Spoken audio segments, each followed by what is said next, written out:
This is still lesson 10 for factoring to solve quadratic equations, and this is our first example. So in this example, they've already factored it for you and set it equal to 0. So all you have to do is split it up. 2x plus 3 equals 0, and x minus 4 equals 0. That's 4 in the middle. And then solve. So those are your steps. Split it up, and then solve. And solve both of them. So how do you solve 2x plus 3? Well, you know, we always add or subtract first, so subtract 3 from both sides. 2x equals negative 3. And then to get x alone, it's 2 times x, so the opposite of multiplying is to divide both sides by 2. So x is negative 3 halves. Or you can put it in as a mixed number, so it's negative 2 goes into 3 one time with 1 left over. So either one of those is fine. Then for this one, x minus 4 equals 0, so just add 4 to both sides. So x equals 4. And here are your two answers. And you can write them like, you can just put negative 3 halves, comma 4. You can always write your answer like that. Okay, let's try another one. Or another several.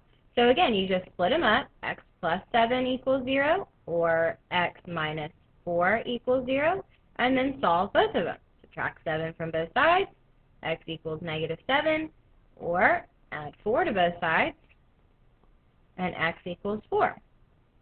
Same thing with this one. Split them up. 3y minus 5 equals 0, or y minus 2 equals 0, and then solve. Add 5 to both sides. 3y equals 5. Divide both sides by 3, and y equals 5/3, or add 2 to both sides, and y equals 2. Same thing with B. Split them up. 6k plus 9 equals 0, or 4k minus 11 equals 0, and then solve. Subtract 9 from both sides. 6k equals negative 9. Divide both sides by 6, and k equals negative 9/6. Or you can simplify it, divide top and bottom by 3, negative 3 halves, or you can even change it into a mixed number, which would be negative 1 and 1 half. Same thing with this one. Add 11 to both sides. Put that or down there.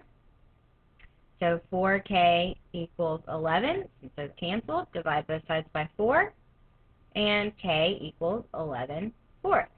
So remember what this means. Don't lose track of what this means. If we were to actually, if we FOILed this out and we found out what our original was, and we'll go ahead and do that. So y equals x times x is x squared. X times negative 4, negative 4x plus 7x, that'd be plus 3x. And then 7 times negative 4, negative 28. So if you were to actually graph this, the related quadratic function, you would find that it would cross your x-axis at negative 7 and at 4. So if you had this, negative 1, 2, 3, 4, 5, 6, 7 over here, and positive 4. Your quadratic function would cross there. And so that's what you're doing. You're finding the x-intercepts. And that's helpful later on, especially in later courses that you'll take. All right, let's look at example 2. So in example 1, they made it easy on us. They had already factored it, and all we had to do was split it up and set it equal to 0. So in this example, we have to factor it first and then split it up. But since this is a pretty easy equation, it's not that much more difficult. Since there's no coefficient in front of your x squared term, remember just to use the two-column method. Factors of the last term that add to be the middle term. And what is the middle term? Since there's no number in front of x, it's a 1, the sum of 1. So if I'm going to multiply to get a negative, I need to do a positive times a negative. And I want my positive number to be bigger so I can get the sum of a positive number. So right off the bat, I'm thinking 7 and negative 6. 7 times negative 6, negative 42. 7 plus negative 6 is 1. So those are the numbers I'm going to use. So I'm factoring it right now into two binomials. And it's going to be x plus 7 times x minus 6 equals 0. So now these two, notice they're exactly the same. All I've done is factored, because if you FOIL this out, x times x, x squared, x times negative 6, negative 6x plus 7x gets you the positive 1x in the middle. 7 times negative 6, negative 42. So these two are the same. All I did was factor it. And now you follow the same steps we did in example 1. So split it up. X plus 7 equals 0. x minus 6 equals 0, and solve. Minus 7, x equals negative 7, plus 6, x equals 6. Or, put that or in there. So those would be our two solutions. So in example 2, we're just adding one more step. Factor first, then split it up, and then solve. Same thing in quick check 2. We'll factor first, split it up, and solve. So again, we don't have a coefficient in front of our x squared term. That means it's an easy one to factor. It's just the two column factors of the last term that add to be the middle term. And in this case, again, we have a negative, so we have to multiply a positive times a negative to get a negative number. We want our negative number to be bigger so that we get the sum of a negative number. And then you just go through your factors. So 1 and 48 isn't going to work. 2 and 24 isn't going to work. Remember, one of those has to be negative. 3 and 16 isn't going to work. 4 and 12, though, they're 4 away from each other. So 4 and 12, and then which one should be negative in order to get a negative 8? Well, the 12 should be negative. 4 times negative 12 is negative 48. Negative 12 plus 4 is negative 8. So we're going to use 4 and negative 12. So once you've factored, just write it out. Remember, it's always set equal to 0 because your original set equal to 0. That's your quadratic equation. So I have x plus 4 and x minus 12. And again, you can check yourself by foiling. X times x squared. X times negative 12. Negative 12x plus 4x gives you the negative 8x.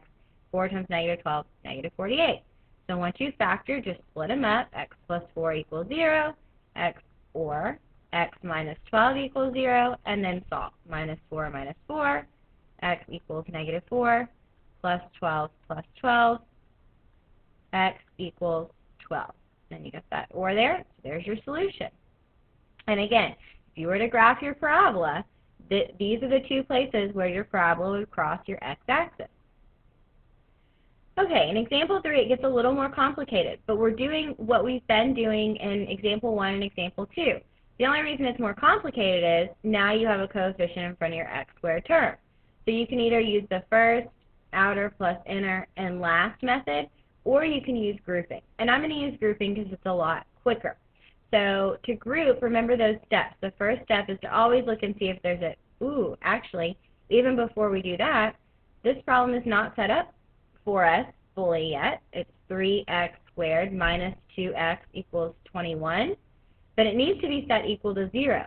So in order to make this set equal to 0, I'm going to subtract 21 from both sides. And that way I end up with 3x squared. I can't combine these. They're not like terms, so I just write them in order. Minus 2x minus 21 equals 21 minus 21 is 0. Okay, now it's set up for us and we can factor. You can't factor your quadratic equation until it's set equal to 0. So if you ever have any other number or term on the other side of the equal sign, you need to move it by adding or subtracting to the other side. Now we can start factoring. And like I said, I'm going to use the grouping method. So our first step is to find the product of AC. 3 times negative 21, which gives us negative 63.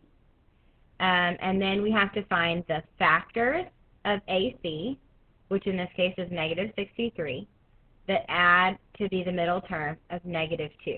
The factors of negative 63 that add to be negative 2. So again, if we're going to multiply to get a negative, we've got to have a positive times a negative. We want to add to get a negative, so the bigger number needs to be negative. Then just go through 1 and 63, 2 doesn't work, 3 and 21, obviously. What else? 63 divided by 4 doesn't work, or 5, or 6. 63 divided by 7, though, is 9. So if we do 7 and 9, and then which one needs to be negative? We want a negative 2, so negative 9. 7 times negative 9 is negative 63. 7 plus negative 9 is negative 2. So those are the numbers we're going to use. And then remember, you need to rewrite your trinomial as a 4-term polynomial so you can group. So that's what I'm going to do over here. 3x squared, instead of negative 2x, we're going to do plus 7x minus 9x. Plus 7x minus 9x minus 21 equals 0. Now we can finally factor by grouping. Now that it's a 4-term polynomial, we can use that grouping method to factor. So remember, you always group your first two terms together and your last two terms together, and find the GCF of each group. So what's the GCF of 3x squared and 7x? Well, they don't have a GCF for the number. It would just be 1.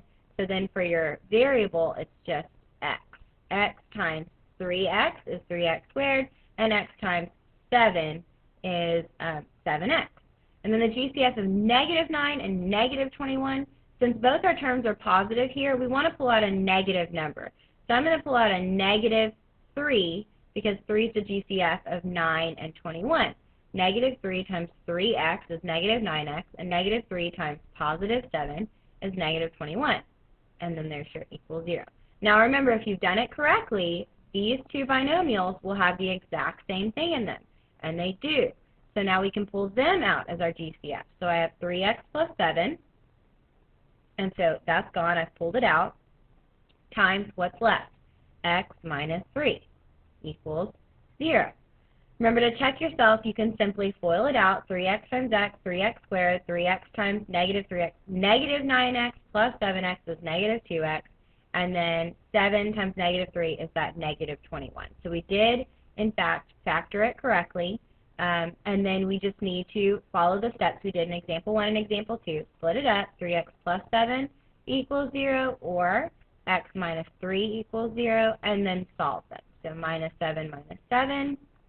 3x equals negative 7, divide both sides by 3, and x equals negative 7/3, or add 3 to both sides, and x equals 3. So here are your answers. It's either x equals negative 7/3 or x equals 3. All right, in the next video, I'll do one more quick check. If you think you've got it now, then go ahead and move on. If you want to see one more quick check, then watch the next video.